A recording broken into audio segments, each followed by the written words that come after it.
And away we go. It's the DFS early bird from Awesemo.com. Dan Strafford, Dave Lockren along with you on this Wednesday morning, getting ready for an 11-game NBA slate. Dave, it's Wednesday. There's no NFL either behind us or immediately in front of us. How the hell are you doing? I'm doing good, man. Hope you're doing well.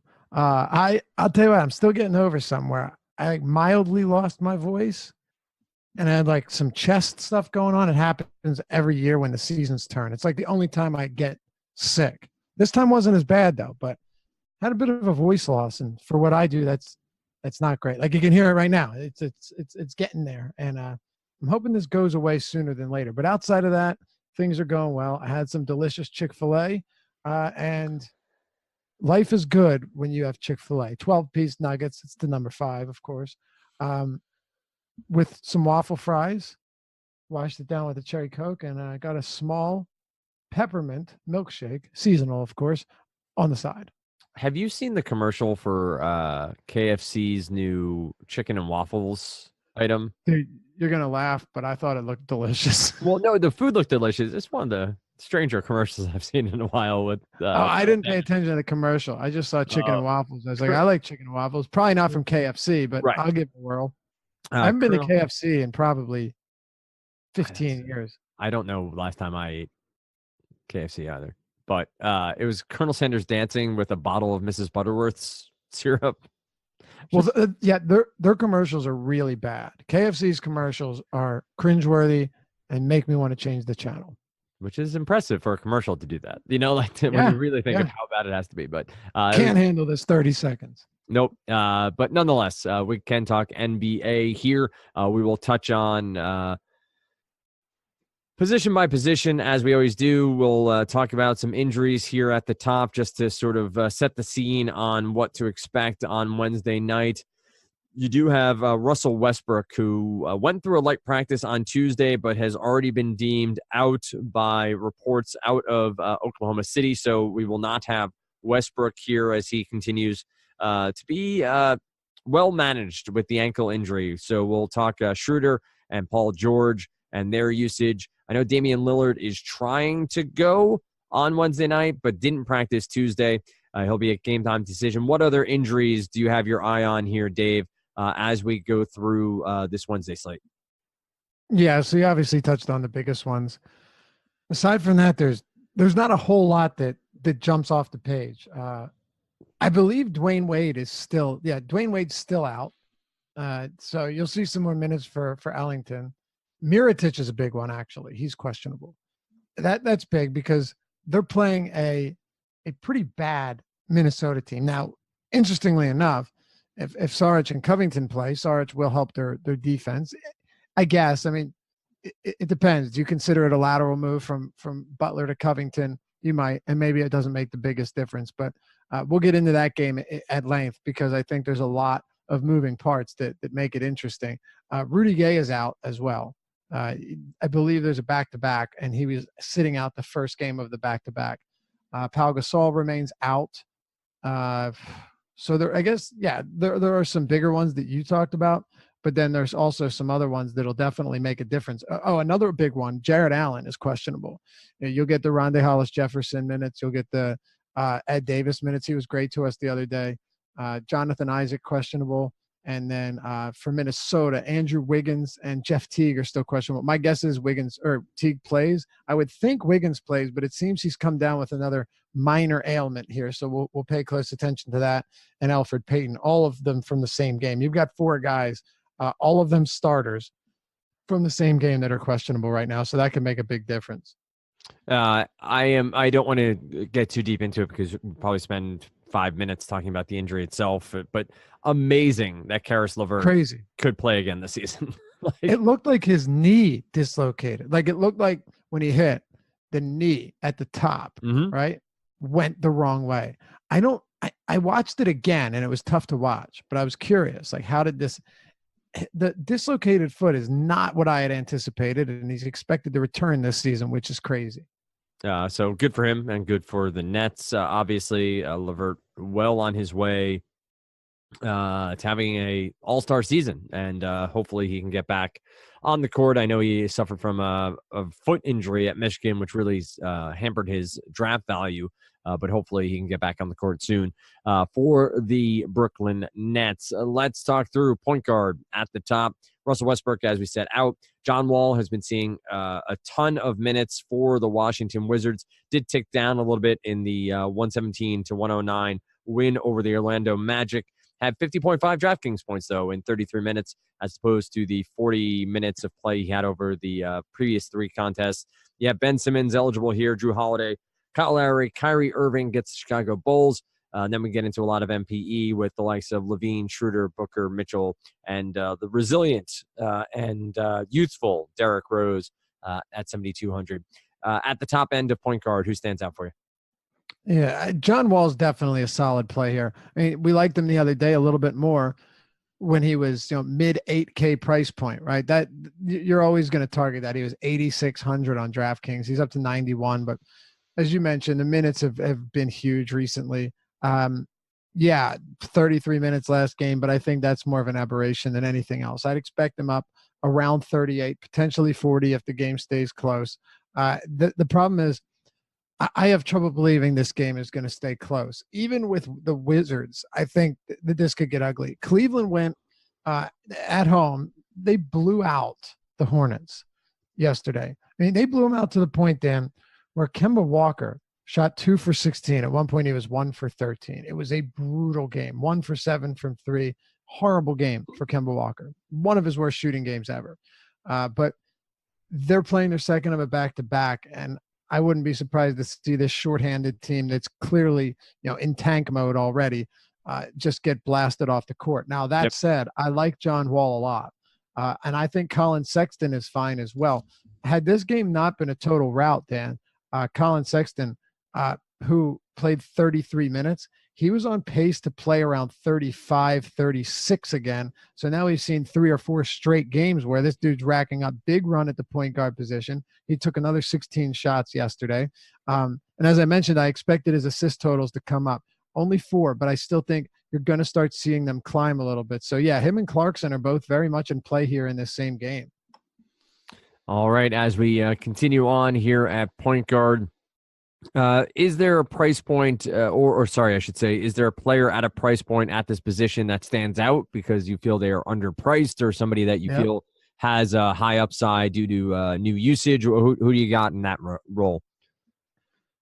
Ben Simmons really intrigues me here, and it's only because he's going to go entirely overlooked, right? You've got Jimmy Butler coming into the mix. They got the big 3 now. Ben Simmons is below 9K. I believe for the first time all season. To me, that does stand out. Do I have some concerns? Yeah, the concerns are we really don't know what's going on, right? We don't know how this is going to look. But I think it could actually help Simmons. And here's why. Now you have another guy that can space the floor, another guy that when Ben goes to penetrate, goes to drive to the rack, another guy that you need to be very, very cognizant of in Jimmy Butler. Right before it was like, all right, Embiid at the top of the break, and then you had Redick, right? So obviously, Redick is somebody that is a very good shooter. But aside from that, you really weren't too worried about Covington and Sarge.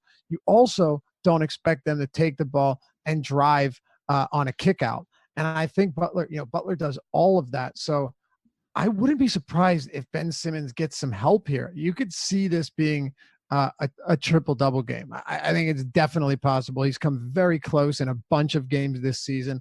I still think Ben offers triple-double upside. He's at $8,700 on DraftKings, and that does stand out to me. So, yeah, Ben Simmons in tournaments will be a guy that I'm definitely going to have some of. If Lillard plays, I really just don't see how we don't have some of Damian Lillard here, and we'll have to pay close attention. But against the Lakers, this is a really favorable spot. Lakers are playing the 3rd fastest pace this season. So compared to Portland, who's playing at a middle of the road pace, this is a great pace up spot for Dame. And you're also getting somebody that has a phenomenal matchup as well, not just pace. I mean, the Lakers are going to get demolished by him if he plays his full run and isn't hindered. They've allowed more assists to point guards than any other position, and this should probably surprise no one, but no team is allowing a higher field goal percentage to opposing point guards than the LA Lakers this season. So I'm not a big DVP guy in most cases, but this is one of those spots where it stands out to me because you're not worried about Rondo anymore or Lonzo Ball. I mean, these aren't guys that you're particularly scared are going to lock you down. So Lillard and Simmons are both in good spots. Lillard more than Simmons, but again, I just think Simmons is going to come in with such low ownership that I'm going to have some of them. All right, we make our way into the mid-tier. Derrick Rose is somebody we have to continue to consider. The usage is there. The minutes are there. Obviously now Jimmy Butler out. Saric and Covington don't come anywhere near Rose in this instance. So probably have to consider at 7,200 against New Orleans a potential Derrick Rose sighting here. You do have Booker. What about Schroeder here? Let me take these two, Schroeder and Rose. Above 7K, and then we can make our way cheaper. Are they in cash game territory? Are they guys you think their floors are considerably safe, or do you see them as more upside plays in these matchups on Wednesday's slate? Yeah, just let me first mention Kyrie Irving at 8K because this is a really good spot for him. Obviously, you have blowout concerns here. There's no question, but it's I mean, look, it's in Boston. This game could get out of hand quickly. But I still think that Irving's in a really solid spot here, and he's been putting up some monster games. I mean, he's fully back. He's jacking up 20-plus shots recently per game. Everything we're seeing from Irving is what would constitute considering him even at 8K, and I will be considering him. Now, you talk about Schroeder. Schroeder has undoubtedly left something on the court in most cases, but he still is giving you numbers to where you're like, okay, well, he's still giving you numbers where he's not perfect and could do a lot more, but is still putting up, enough. Like last game was really solid. The first start was solid, even though he had 0 assists. One was okay, and then the other was not great. But there's just so much that he offers, Dan. I mean, with Westbrook off the court this season, Schroeder's got a 31.3% usage rate, the same as Paul George. He's got a 30.4% assist rate and 1.19 fantasy points per minute. So you take those numbers, and I actually think that the per minute production and the assist rate could rise. You give him 36 minutes a game at 1.2 fantasy points per minute, you're well over 40 fantasy points. So I like Schroeder a lot here. There's nothing about this Knicks matchup. No, not Ntilikina either, because Ntilikina's minutes are basically – he played 6 minutes last game. The dude's just been terrible. So I'm not worried about that. And then with Derrick Rose, I don't hate him, but I don't think this is a spot where you need to dive in head first, Dan. And I say that because it's not like you're talking about a real favorable price point anymore. We saw him start alongside Jeff Teague, which was nice, but that means that he's probably going to see his assists limited. I know he had 6 last game, but going forward, I think it doesn't help him. So I don't mind Derrick Rose. I think, he's fairly priced now is the thing. He's 72 on FanDuel, which is more that's more favorable, especially considering Schroeder is shooting guard eligible. But I have no problem with Rose. I'm just not prioritizing him. Makes sense to me, especially probably ownership elevated too, just simply because of the trade and eyeballs on that roster for the usage that may come his way or should continue to come his way with Jimmy Butler out of town. Sub 7K, Doncic, Conley, D'Angelo Russell here with 6,700 price tag, Bledsoe, Dragic, Rubio, Brandon Ingram, point guard and small forward eligible. You mentioned Clarkson earlier for Cleveland. And then we get into the likes of Dennis Smith Jr. still down here at 5,400, Rajon Rondo, Brogdon, and so on. So maybe some mid-tier love and then 1 or 2 cheap guys that at least this early on you have as part of your player pool or for further research for the deep dive that you'll write on Wednesday. Yes, sir. I think if Elfrid Payton plays, you keep an eye on that. He's cheap. You might get – it would kind of be similar to the Jeff Teague thing where he comes back and he's underpriced. I think it's a really good matchup. So given the matchup and if he were to come back and not have his minutes restricted, you're getting around 31, 33 minutes, if not more from him. All of that looks pretty solid. Also, keep an eye on D'Angelo Russell. Keep an eye on what's going to happen with this rotation and starting lineup now that Karis LeVert is out. We obviously know that Russell's already starting, but he played 32 minutes last game and had a really nice game. So I'm not sure if D'Angelo Russell got more run, 33 minutes, because he was playing really well or because LeVert went out. Yep. And Atkinson just wanted to mix things up because, you have Damari Carroll back. You have Joe Harris. You have Crabbe. With LeVert out, I was trying to find a guy that I thought made the most sense to roster in his place.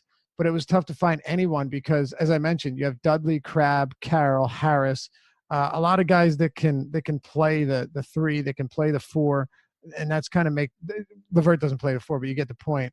If Hollis Jefferson slides to the five with what's his name out, Jared Allen, there's still enough bodies to where that concerns me.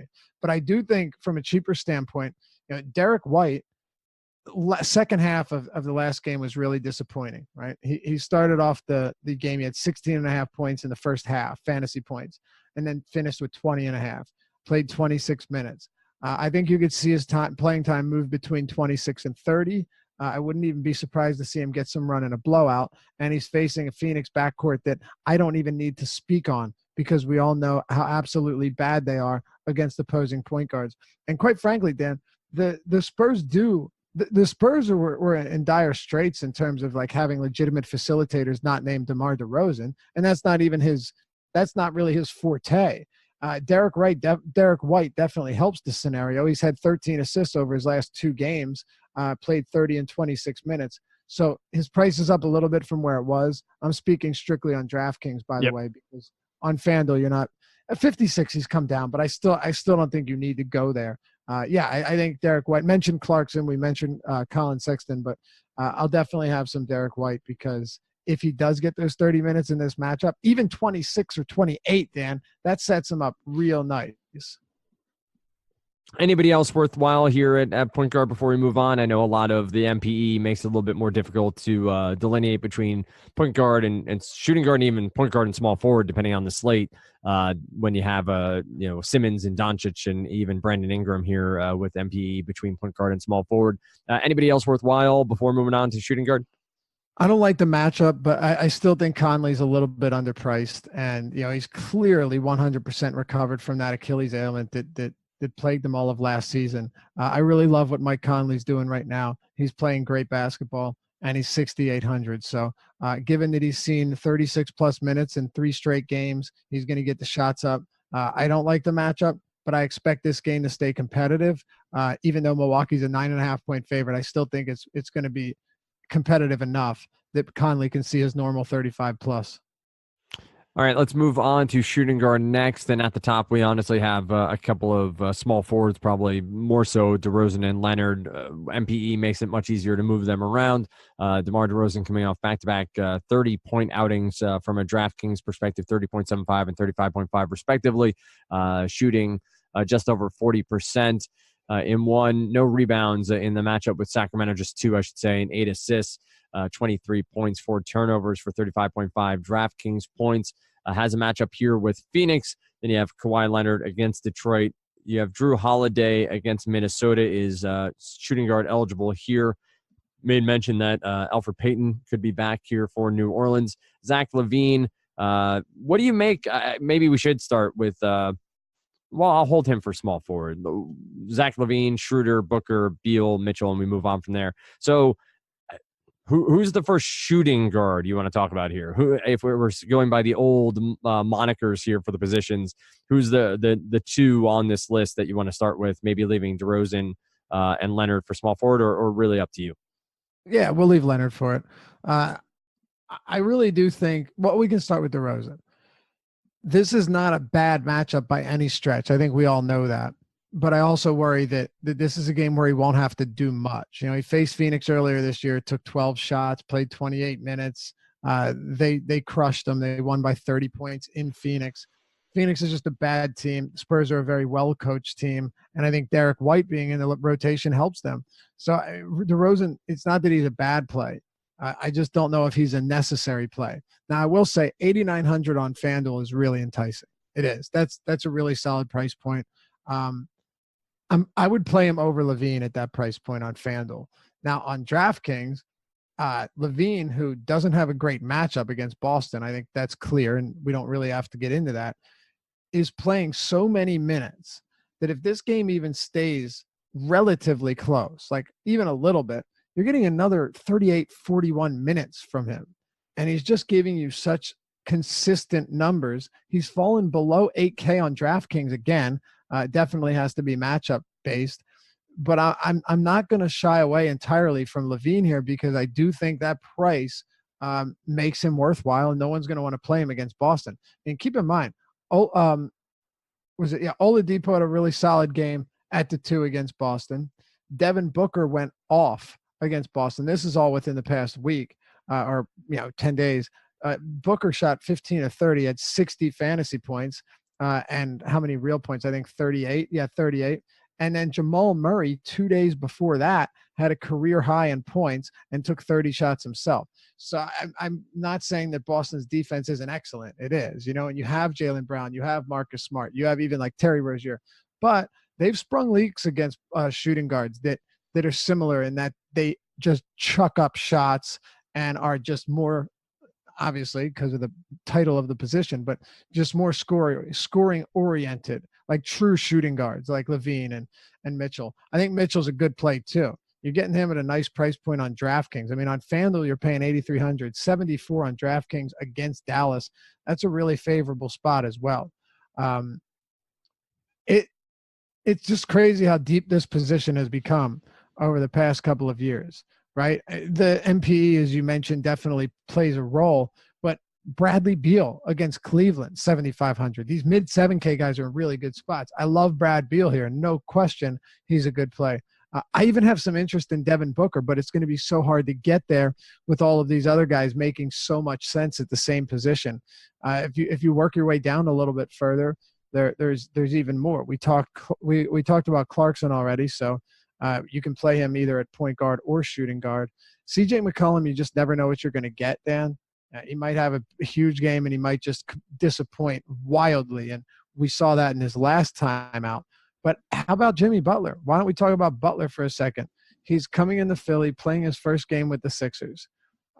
He was getting monster minutes under Tom Thibodeau. I wouldn't be surprised to see that decrease maybe a minute or two per game. But Butler coming into his first game with the Sixers at 8,200, forget about his first game with anybody.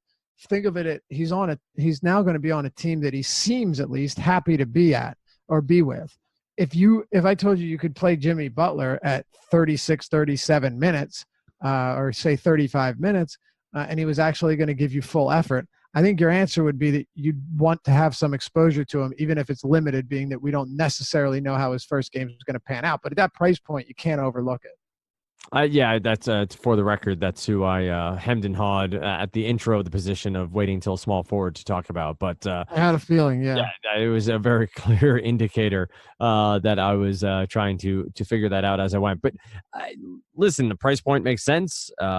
Narrative wise, it makes sense. A happy Jimmy Butler is a hard playing Jimmy Butler, and thus the other metrics come into play, the stocks, right? Steals, blocks, assists, other pieces of the game. It's not all points here for him. Sure. The defensive stats, of course. Yeah, exactly. So intrigued to see. He is an efficient 3-point shooter. He's not necessarily a prolific 3-point shooter. How much he and Simmons do jibe from an offensive workflow perspective. But I'm not somebody who says, oh, there are too many mouths to feed. Listen, like they're going to score points, like they're going to win games. And right. So it's always funny to watch the dream team. The dream team wins, right? And yes, some of the guys take a back seat some games, but I think this is still three-headed monster. It's not like they have 5 stars on this team. For sure. Yeah. So, and it's not just another thing too. Normally we don't like to see usage go down, but if you're gaining efficiency at the expense of, a little bit of lost usage while gaining efficiency, which is what I very much think can happen with Embiid and Simmons in this case, you're not going to hate that either. Right.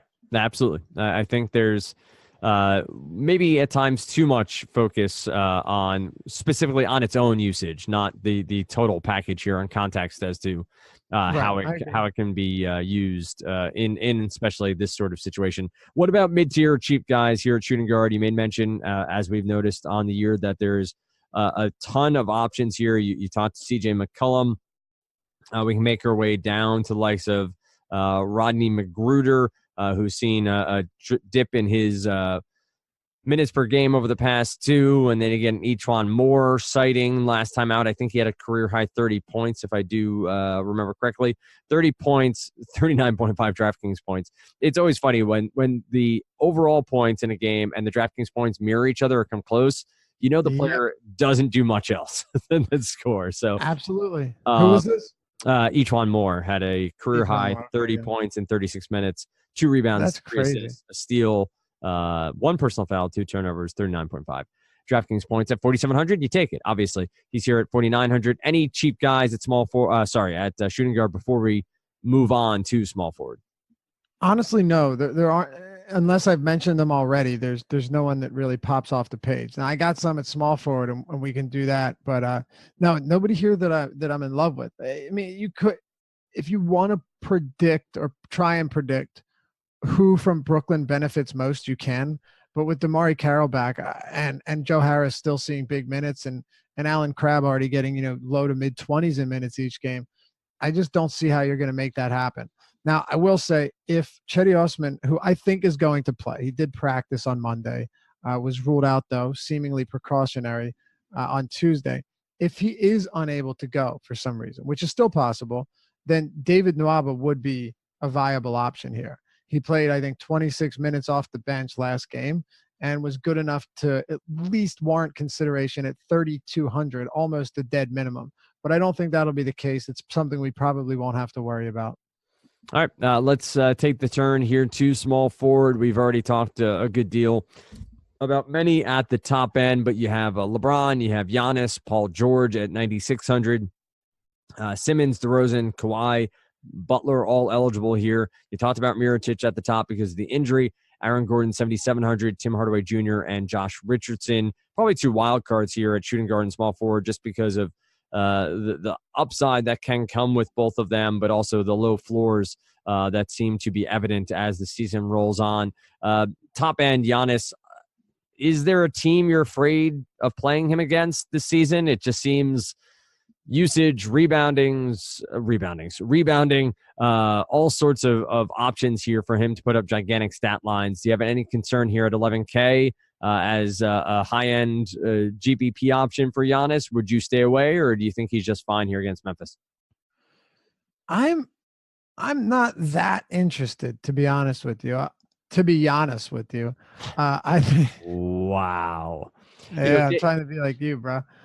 Me, the guy who is deemed himself or used the nickname Punisher in the past is saying he's trying to be like me. Go on. Oh, man. Okay. Honestly speaking, I think this is probably a spot where you can get away with fading him. I mean, Antetokounmpo is amazing. He's going to put up big numbers all the time. But one thing I've actually noticed recently is that he has kind of struggled in some difficult matchups, right? You look at his numbers against Denver, tough matchup, below 50. And by struggle, it's a relative term. Below 50 fantasy points, 48 against Golden State. Only played 26 minutes there, so he deserves a pass. Portland, tough matchup. He had 40 fantasy points. So as matchup proof as he is, this is one of those spots where I'm having a tough time really falling in love with him. I also think this game plays really slow. I would never talk anyone off Giannis just because I think my train of thought is going to be pretty much the consensus amongst the DFS community, which in that event means that if Giannis is super low owned and offers like 80 fantasy point upside, then you're going to have to get some of them in if you're playing, if you're MMEing. But if you're just playing 1 or 2 or 3 lineups, I definitely don't see the need to start with Giannis here. That's where I'm at on him.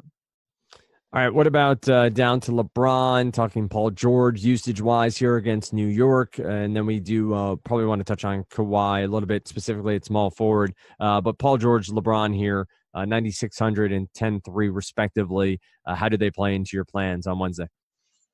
Man, I would love to play LeBron here, but he just really doesn't seem interested is the wrong word, but you're just not getting full. Interested is a fine word actually, because we all know, you and I have discussed it so many times on the many podcasts we've done. That when LeBron wants to take over, when LeBron wants to be dominant, all he has to do is get on the court. Like that. That's who he is, and unless the age is beginning to catch up to him a little bit, I still think that this is kind of like LeBron doing what he wants to do, and it worries me a little bit at that price. Paul George, his salary concerns me a little bit, but I really like him here, and that's kind of the problem. I think you have to draw the distinction across sites, but Paul George is still someone that can give you a high ceiling here. I mean, you look against Houston, he would have actually played more minutes in that game, but it was a blowout, and he came out towards the end. He would have played around 38. He had 57 fantasy points, then 50 against Dallas in 38 minutes, and then 52 against Phoenix in 36 minutes, 52 against New Orleans earlier, 5 games back, and that's when Westbrook was active. Paul George against this Knicks team is a really good play. It's just, do you want to cough up that much for him? And that could be difficult. Kawhi Leonard's price has come down. He's 8,600. He's facing the Pistons in Toronto. I really like last game for Kawhi. He was 8,700. Like, all right, below 9K, you can definitely play him. And I had some Kawhi, and he was disappointing for sure. He shot 20 times, but he shot only 7 of 20 and 1 for 6 from 3. It was not a solid or stellar shooting performance by any means, but you're still getting 20 field goal attempts, right? You're still getting high usage, and you still have that ceiling there that might not have come to fruition yet, Dan, but Kawhi Leonard can just go out there and blow the lid off of the place. And I think at his price tag, it's just a spot where you're not jamming him in at all. You're not. Kawhi hasn't been good enough from a fantasy sense to lock him in. But I do see myself getting some exposure to Kawhi. And I hate to be wishy-washy, but when you're that cheap, it's kind of similar to Ben Simmons, right? You're at a mid-7 or mid-8K price point. We know what you're capable of doing. You just haven't been doing it recently. So it puts you in a difficult spot because you don't want to miss out on it. You know they can do it, but you also know that they haven't been doing it. So that's right, where I'm at on both Giannis or both Kawhi and Simmons, and to some extent Giannis. But with Giannis, it's just more so matchup isn't great. Logistically, like on paper, he's not a good play, but Giannis can always become the best play on the slate no matter what. All right, let's make our way then into the middle of this tier. Who are you leaning towards? What are the guys, small forward, that you think stand out, or at least will be part of the write-up when you write the deep dive? Don't forget, Dave does write Monday, Wednesday, Friday on Awesemo.com. That's called the deep dive. Then he does co-host the deeper dive with Adam. Ship My Money DFS, slow modem, loading computer, still loading computer. Still loading computer. Still loading computer. Adam Scher, of course. Most nights. It depends on the slate. Some smaller slates we may go with just live up until lock or not. So stay tuned for the schedule. But typically you'll see Dave and Adam giving you the lowdown at 5 p.m. Eastern time. If you want to check out Awesemo.com for free, use the promo code EARLYBIRD. It's the name of the show here at the podcast. And you can get 1 week for free, all things included. But to say all that, Dave, to get back to it, where are you going at small forward? Who are some of the names that you think, at least early on here, you have a player pool or a group of players that you want to write up for the deep dive on Wednesday? Man, I can't help but keep looking at Gordon Hayward, as unfortunate as that is. A home matchup against Chicago. He played 30-plus minutes for the first time this season in his last game, Dan. Played 31 minutes. But we do know that if this game gets out of control, Hayward will be the first guy off the court. I think we can say that confidently. But he still interests me because if you're getting 31 minutes from Hayward, hell, maybe more. I don't think it'll be more. I think it'll be around 30, 32. But if that's the case, he's still too cheap. He hasn't been very good. when you're playing 26, 27 minutes, okay. But once you get up to 31, those, additional 5 or so minutes, that makes a pretty big difference, right? It makes a sizable difference because he's averaging what? Let's see, how many fantasy points per minute this year? He's averaging 0.93 fantasy points per minute. So if you're getting that across 32 minutes or so, that's right around 30 fantasy points. And it's not to say that he can't outproduce his current pace, because we know he can. So yeah, I have some interest in Hayward for sure. The blowout concerns me, but that's pretty much the end of it. I also think you have to pay close attention to what's going on with Covington and Saric. If Wiggins is out, Covington is really cheap. And Saric, it's possible that he might start over Taj Gibson. Mm-hmm. I don't know how many minutes he'll get, but I do think if he starts that he's probably going to see around 30, especially with Thibodeau coaching. And Saric is 4,500. He's not having a good season, but that is definitely cheap enough. A guy with multi-position eligibility to consider him if he gets the nod at power forward. It is a tough time to project Taj Gibson for getting anything less than 36 minutes for the Timberwolves. But, crazy. Crazy. I do. Josh Richardson too, by the way. And I'm sorry, so I don't forget. Damari Carroll might benefit greatly from the absence of Karis LeVert. He's really, really cheap. And he played 24 minutes last game after playing 14 and 16 in his first games. So you might see Damari Carroll come all the way up to 28-30 here. And he's really, really, really cheap. So keep Damari Carroll on the radar for sure, and stay tuned for what Atkinson decides to do. I need to make mention that though the injury was not as severe as we thought, it is obviously going to open up minutes there for the Nets with Karis LeVert out. Damari Carroll is not the first name that would have come to my mind there of who would benefit from it, but to say honestly, I don't know who else would. It wasn't a thought of, oh, I know Alan Crabb's going to get a ton more, or Joe Harris or anybody, but Carroll makes a ton of sense, and somebody on the cheaper end. Seems like we have some cheap options here at small forward that have some potential tournament upside as we go through. Don't forget, as always, you can sign up for Osmo.com, get into Slack chat where these discussions go on all day, getting ready for lineup lock each and every night. We move on to power forward Anthony Davis. When he's healthy, he's really good at the basketball. 25 points, 20 rebounds, 6 assists, 2 blocks last time out in the 126-110 win over Toronto. He's dynamic. We know what he can do. Gets a matchup here with Minnesota, who I believe still sits at the bottom of the defensive rating statistic over there on NBA.com. Yep, they're at 113. Oh, well, they're tied with the Wizards. The Wizards are bad. The Wizards are a bad basketball team. Crazy how bad they are. It's really a surprise. A net rating of -6.3. Now, who knows what Jimmy Butler leaving will do? You bring in Covington, who is a good defensive player, and maybe it's addition by subtraction here, getting rid of Butler and changing the dynamic and chemistry of this team. But nonetheless, Davis here against Minnesota, not really sure who's stopping him per se. Plenty of people have talked about how Karl Anthony Towns is soft and is not somebody that you were necessarily intimidated by on the low block. You move on to Giannis, LeBron, Paul George, all power forward eligible here. Then you get Blake, Lamar Aldridge, Aaron Gordon, Randall, Tatum, and we move on. But probably top end between Davis and Blake Griffin, LaMarcus Aldridge. Anybody pique your interest above 8K at power forward? Yeah, the reason I'm not huge on Giannis is because I think this is a really good spot. Excuse me, for Anthony Davis. Just a really good spot. I don't know how you don't like this, how you couldn't like this spot, especially if Gibson comes off the bench.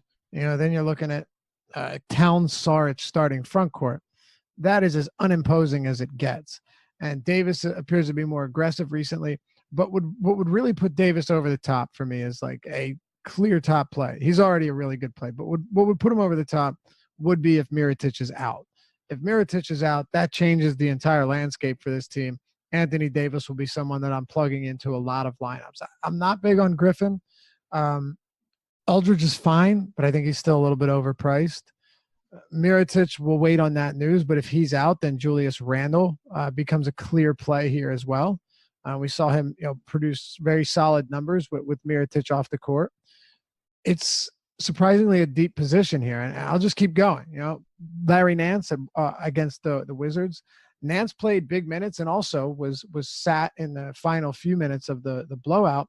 But you're talking about a game that the starters were benched with, I guess, like 4 minutes left or so, and he played 35 minutes. So really good run for Nance. Not a great game, but yeah, you're still getting, I think you had like 30 fantasy points from him or so. You got what, 27 and a half. So yeah, you definitely would want it to be better than that. But Larry Nance is a great play here, especially if Mirotic plays and you're not going to get that value. Somebody else, if you're looking for a pivot in this similar price range, it's very risky because of his foul trouble. But Jaren Jackson Jr., man, I love this kid. I just absolutely love what he's doing outside, of course, of the near foul out per 36, but he's brought that down recently. Jaren Jackson was fouling out or coming close in almost every game to start the season. And now you're looking at him limiting that. He has 3 or fewer personal fouls in 5 straight games. Before that, 5, 4, 5, 6, 4, 5. Like that's real. So hopefully we see some improvement. Now, I don't like predicting foul trouble, but Jaren Jackson's probably going to see a healthy dose of Giannis, and that's concerning. However, you're talking about a guy who's putting up awesome overall numbers and makes for such a good, reliable fantasy play if he's not fouling out. Because, look, 7 per game totals. He's averaging what? 11.5 points, 5 rebounds, 1.8 blocks, 1 steal, 1.5 assists. You're not going to get much on the assist front, but damn, if he's not scoring, he can do other things. And if he's not doing other things, he can score. Last game, 10 points, 11 rebounds, 3 assists, 5 blocks, 1 steal, 20 points, 7 rebounds, 3 blocks, 3 steals, 15 points, 6 rebounds, 2 assists, 5 blocks. I love those type of players that can chip in everywhere. So while I worry about the matchup, I'm going to have Jaren Jackson in my player pool given the upside, and that's really all it comes down to. Makes sense to me. The fouls may scare some folks off in the end, but the upside is there for sure. He's a junior, right? It's JJJ. Correct. Jaren Jackson Jr. Correct. Good for him. Triple J. Let's. I have to ask you this. Marquise Morris too against Cleveland is way too cheap. Did I beat you to it? Yeah, love it. Love it. I thought you were moving on to center, so I had to sneak it in there. No, I said I was gonna say I have to ask you, and because just like good old days, Marquise Morris is on the ledger. Gonna be a good day, folks. It's gonna be a good day. Probably isn't. If you look at his minutes against Orlando, 3 games back, he wasn't played in the final like 15 minutes of the game. Neither was Otto Porter Jr. Neither was Dwight Howard. The bench brought them back from the depths of hell, and Scott Brooks decided to run with them. So chalk that one up as just kind of an anomaly. Miami, I'd have to look into, but I know he got in foul trouble against Dallas, played only 22 minutes. Last game he faced Orlando, and I know people were like, oh, he only played 26 minutes against them last time. Yeah, that's because Scott Brooks went with the hot hand. That had nothing to do with Marquise Morris not getting minutes the next time out. 39 minutes against this same Orlando team. This is why if you're going to look at game logs, or if you're going to look at how they've done against the team in the past, you can't just browse the box score. You can't just look at how many fantasy points they're averaging, because things are always different. And there's subtle nuance to all of these games, Dan. Because if you looked at Marquise Morris's last 3 prior to that 39-minute game, you'd be like, yeah, I don't want to touch this guy at all, until you see why he wasn't getting the minutes. So I think he plays around 35 minutes again here if all goes according to plan against a really bad Cleveland defense. It's popcornmachine.net, for those of you who are maybe new to the game, is a site that is not easy to navigate per se, but gives you game flows. So gives you minutes played and who people are playing with. You do see a couple of anomalies here for Morris, as Dave's describing, over a couple of games where not really consistent, but he sure does play a ton of minutes in the second quarter over the course of the season. So lots of time there spent over the course of the second quarter, almost a few different games where he's played the entire second quarter. So just funny to take a look through there. And to Dave's point, it's all about context. Box scores are great, And stats are great. Statistics give you a lot of information, but you want to have the context as to why those stats came to be and where they came from. While we're on the subject of statistics, I do want to ask you, how do you feel about Markelle Fultz's free throw for? Oh, what does that have to do with statistics? Absolutely nothing. I mean, maybe Parkinson's, but not statistics. That was really concerning. Please don't take offense to that. Please don't take offense to that. That's not serious. I'm not degrading anyone or poking fun, but it really did look like he had a tick, like a full-on tick. Yeah. Whatever it was really strange. He basically pump faked. He said it slipped out of his hand. I don't buy it. Obviously, as the days go on, everything Fultz is looking like he's going to end up being a big disappointment. The one reason Philly hasn't gotten on him as much is very simple. The kid hustles his ass off. He chases up every missed shot, which is almost all of his shots. He goes for the offensive boards. He's not afraid to get in amongst the trees and play physical basketball. So that that's the positive. But he's got a long ways to go. But they're not giving up on him because I'm sure teams would have at least been interested in trying to trade and develop him, or not. Right? Maybe not. But at this point, you can't really give up on him. The hope, though, is that they know when to give up, and they're not running backwards trying to develop him because they don't want to have a first overall pick that busts, and they just keep running him out there for significant minutes when he's not helping the basketball team. But Brett Brown's been pretty good about it, and his foul shot is still bad, to answer your question. All right, let's move on to center. Had to get a take from you there before we got off of this podcast. Center, obviously, AD eligible here. You do get Joel Embiid, 10K plus at 10.5. Karl-Anthony Towns on the other side of this matchup with the Pelicans at 9.5. Drummond, who has been a crazy 2020 machine on the year at 9,300. Then we get a drop-off to Whiteside, Vucevic, Gobert, and on we go. How do you feel about the Embiid matchup, and where else are you going here at center? I'll definitely have some Embiid. I still think he's too cheap, even with Butler here. You're talking about a guy who gets to the line at a ridiculous clip, and not only does he get to the line at a ridiculous rate, but he's shooting 80% from the free throw line. Like, you wonder sometimes why he has such big games and he didn't shoot that well. I mean, hell, he was 16 for 20 at the stripe the other day, 19 for 22 against Charlotte, 18 for 23 against Detroit. He can get to the line at such a ridiculous rate and foul out these defensive-minded centers. You just post them up one-on-one and everything unravels. But he's playing huge minutes, Dan, right? He's averaging 35 minutes per game, and he's played 36 or more in 4 straight. I'm still going to have some Embiid. It really just comes down to him being so good that it doesn't even matter. And in a lot of spots where people didn't have any interest in playing him, me included, he goes off for 69 fantasy points, 79, 64, 68. It's a good spot. He has 9 games with 30 plus points and 10 plus rebounds this year, Dan. So he's crushing it. But I also think Vooch on the other side is very interesting here. While Embiid is a very solid defender, their overall defense in the paint has not been very good. And they've actually allowed some big games to opposing centers. Now, I don't like playing guys against Embiid, but Vooch is a really appealing option here. He has range. I think he's one of the guys that matches up well enough with Joel Embiid and probably won't get into foul trouble because he doesn't really care much about defense. But yeah, the Sixers are allowing more points to opposing centers than any team this season, Dan. More points than any team, and also allowing the highest efficiency to the position. Vooch really stands out to me as someone that I'm going to have a good amount of at a very reasonable price point.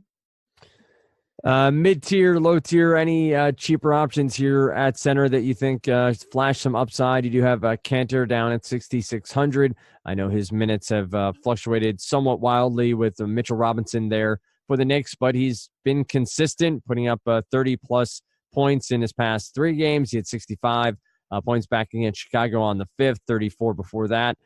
Does Canner play into some plans here against Oklahoma City, his former squad? I'm probably not going to go here, and I'll just tell you why. Cantor is, I guess you could say, he's reasonably priced. I'm not big on going up. I'm playing guys against Steven Adams. He just embarrasses opposing centers, especially offensive-minded ones like Cantor. Cantor's a great scorer. Sure, he could have a good game, but there are so many other options here at center that probably not going to be a focal point for me, Dan. One of them would be Hassan Whiteside, 8,400 on DraftKings. On FanDuel, Whiteside is 92. Like Vooch is 82 on FanDuel. He's a better play than Whiteside for sure. But where Whiteside and Vooch are so closely priced on DraftKings, I really like him. He, as we know, has immense upside, could legitimately triple-double on points, rebounds, and blocks. He's done it several times before. And he's facing this Brooklyn team that even if they have Jared Allen, you're going to like him. But if Allen is out and you have like Hollis Jefferson and Ed Davis at the 5, that could get really ugly really quick. So this is a great spot for Whiteside. I'll just go down the list quickly. Karl Anthony Towns is still in play against the Pelicans. I don't love the spot. I'll probably end up more in that low 8K range like we talked about, but Towns is a good play. Wendell Carter Jr. at Boston, his price came down to 5,700. I don't know what Hoiberg's doing with his minutes, but he's a tournament dart throw that I'm going to have some of. Same with Joe Val.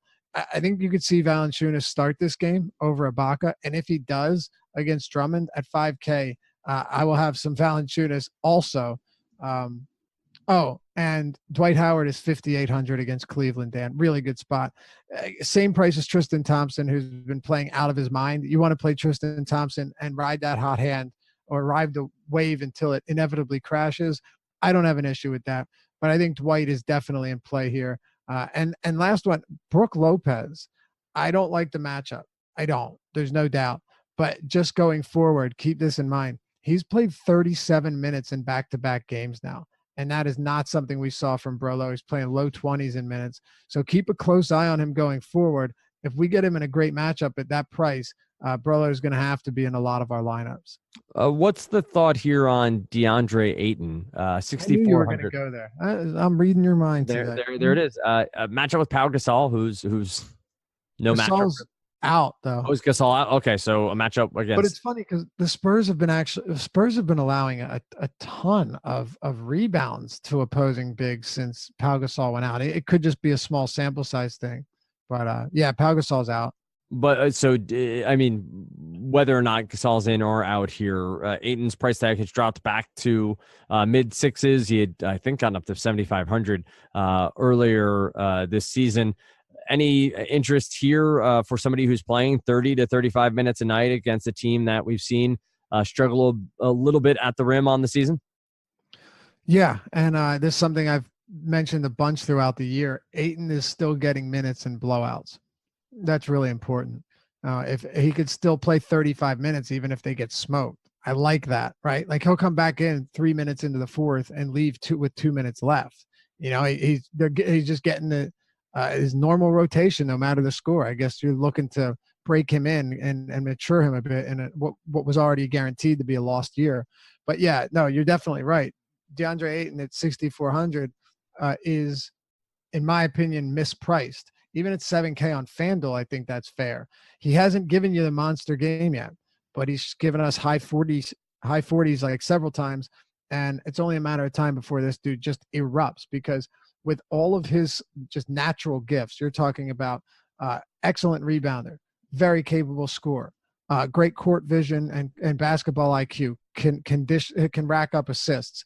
And I think you're going to see the shot blocking and steal totals climb as well. So you have pretty much everything that lines up at such a cheap price point. Pulling up his college stats, he averaged almost 2 blocks a game, Dan. That number's got to come up. There's no way he's only going to average 0.8 blocks. So I'm with you, 6,400 against the San Antonio team that probably gets a little bit more credit defensively than they deserve this year is a really good play. Yep, playing on their history more so than the actual players on hand. You've made mention many times over losing not only Kawhi, but Danny Green obviously affects the way this team plays defense, throwing Parker and Manu just from a simple system perspective. you start to see some holes in the wall there as they start to figure out who they are with DeRozan, and LMA is really the main cogs to both offensive and defensive possessions. Any other players across all positions that you want to mention, or anything you want to say before we end the podcast here? I think I forgot to mention Yusuf Nurkic. So Yusuf Nurkic belongs in the conversation. The problem is Yusuf Nurkic, point per dollar wise, or I'm sorry, per minute wise, is on another level this year, right? Like Yusuf Nurkic per minute production is out of this world. It is, let me just, because it's really good, Dan. 1.4, but he's not getting 30 minutes a game. I mean, he's played 30 minutes in like 3 of 13 games this year. That worries me, but it's a good spot. You know, the Lakers are going to play big, so I think Nurkic stays on the court. Really good spot. Him and Ayton are really nicely priced on DraftKings, and hell, even on FanDuel, Ayton is a great price, but Nurkic just too much at 8K. All right, that's where we're going to leave it. Don't forget, you can find Dave's writing over there on Awesemo.com Monday, Wednesday, Friday. That is the deep dive, and then you have the deeper dive, Adam and Dave, most days, depending on the schedule. You can always check out the schedule in Slack chat if you're over there, or you can head on over to the website and check out all the information you need about Awesemo. You can use the promo code EARLYBIRD, which is the name of this podcast, to get yourself a free week of Awesemo.com. And from what I understand, that is all the bells and whistles, everything included. You can also find Dave on Sirius XM Radio on Saturday from 5 to 7 and Sunday 7 to 9 throughout the NFL season. Should see a schedule change once NFL comes to close, and NBA is in full swing and MLB is around the corner. So probably around January or February for that. With that said, you find Dave on Twitter at Lofty_D, LOUGHY_D, myself at Dan Stravard. It's Awesemo_com for Awesemo, and any questions you have about the product or any thing about the website, you can check out over there on Twitter. So with all that said, on Wednesday, we wish you the best luck. On Thursday, you get Emac and Adam. Dave and I are back Friday morning right here on the DFS earlier. Right here. Oh, you almost had it. That was good. On the DFS Early Bird, presented by Awesemo.com.